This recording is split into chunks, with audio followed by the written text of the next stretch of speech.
welcome back to my channel. My name is Amber and thank you so much for being here today.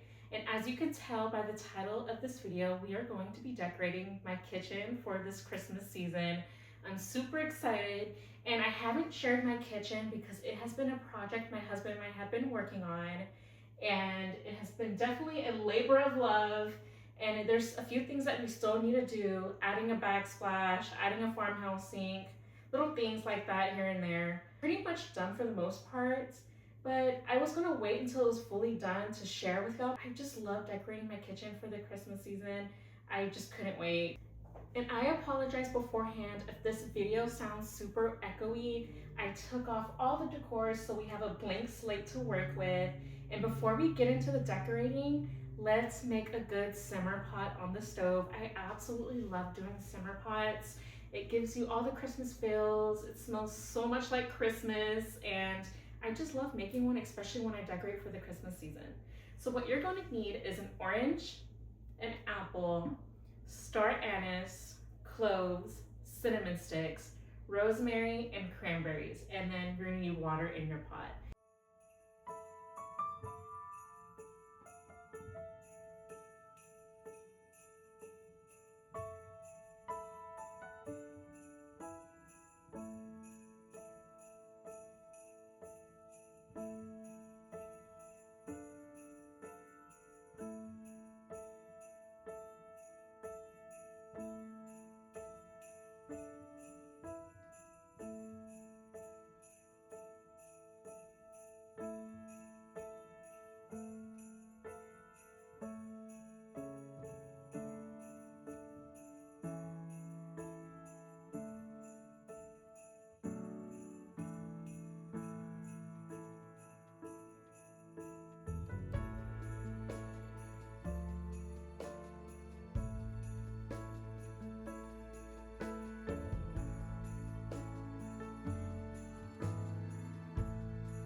Look how pretty that looks inside the pot. I absolutely love it. After putting all the ingredients inside the pot, you're just gonna fill it up with water, put on the lid, and we're gonna put it on the stove.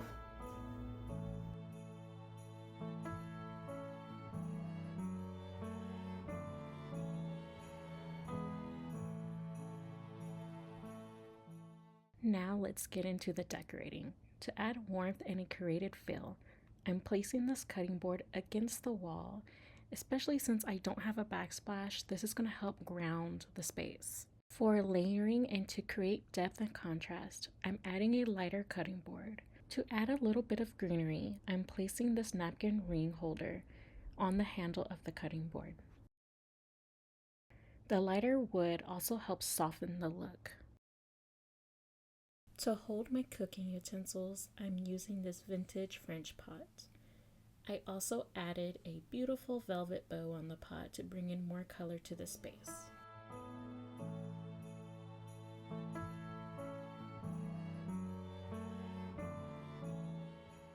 On the other side of the cutting boards, I'm putting my brass salt and pepper mills.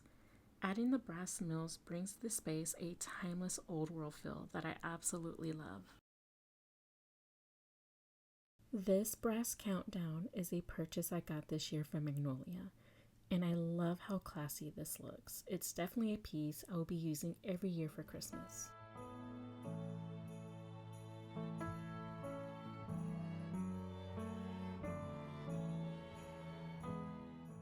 To bring in other metals, I'm going to put this silver cookbook stand in the corner.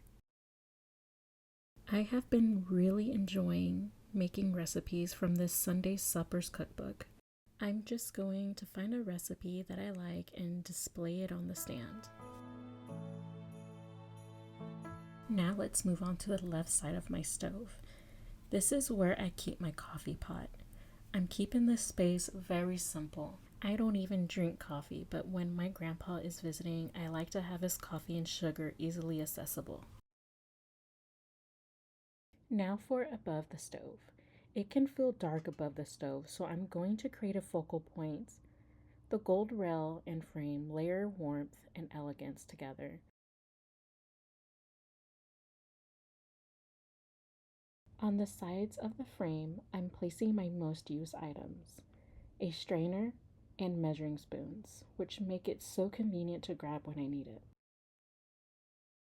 Since I'm already using brass, wood, and vintage elements, I wanted to bring in a traditional feel as well.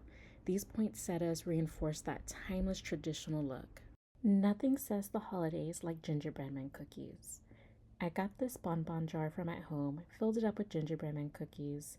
It took my husband seconds to notice these, they didn't even have a chance.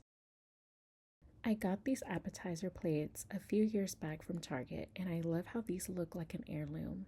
I'm just going to place these plates right beside the cookie jar and put some gingerbread man cookies on the plate.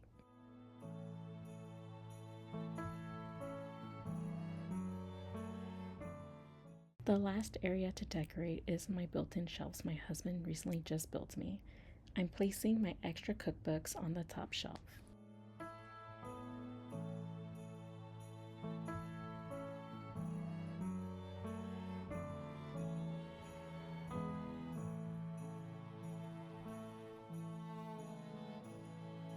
This adorable sleigh I got from HomeGoods a few years back, and I'm going to place it right on top of the book. For the second shelf, I'm taking this beautiful moody picture frame that I got from Hobby Lobby and placing it right in the middle of the shelf. This year, I have been obsessed with these driftwood trees, and I'm going to place this right on the left side of the frame. I also love the texture and organic feel this tree adds to the space. These salt and pepper shakers I got from Sonoma. I want to make the shelf feel intentional and not just purely decorative, and these were the perfect touch. For the bottom shelf, I'm going to place more cookbooks.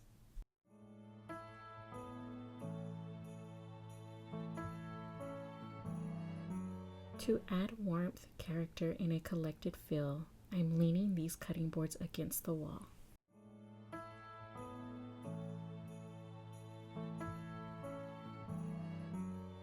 For the final touch, I'm taking this crystal bowl and placing dried oranges and a cinnamon stick inside of the bowl.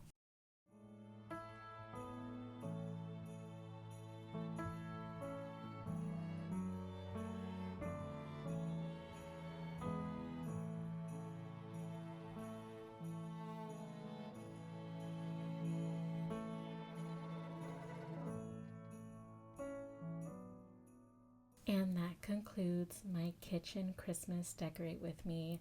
Thank you so much for being here, taking time out of your day to watch my video. It means the absolute world to me, and I'll see you in my next one.